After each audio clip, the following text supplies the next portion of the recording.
প্রতিদিনের প্রতিটি মুহূর্তে খুঁজতে থাকেন রাজধানীর বিভিন্ন রাস্তাঘাটে নীরবতা আর হতাশার মাঝখানে, কিন্তু শেষ রক্ষা হয়নি। সিনেমার দৃশ্যকে পাল্টে দিয়ে প্রেমিককে হাতে নাতে ধরে ফেললেন প্রেমিকা, যে দৃশ্য নিয়ে আজ নেট দুনিয়া তোলপাড়।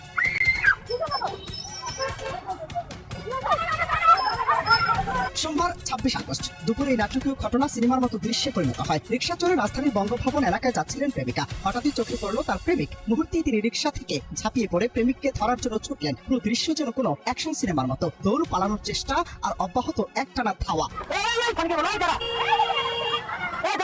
সেখানে প্রেমিক ভিলেনের মতো দৌড়াতে থাকলেও প্রেমিকার অদম্য ইচ্ছে অনুসরণ করতে বাধ্য করলো। সিনেমাটিক কায়দায় প্রেমিকা ধীরে ধীরে তার লক্ষ্যে পৌঁছে গেলেন, কোনোভাবে থেমে থাকলেন না। এই চাঞ্চল্যকর ধাওয়া দৌড়ের মুহূর্তের ভিডিওটি তাৎক্ষণিকভাবে সামাজিক যোগাযোগ মাধ্যমে ছড়িয়ে পড়েছে। নেটিজেনরা মুগ্ধ ও বিতর্কিত। কেউ সমর্থন জানাচ্ছেন প্রেমিকার ধৈর্য ও দৃঢ়তার জন্য, আবার কেউ দেখছেন এটি একটি অবাস্তব নাটকীয় হিসেবে।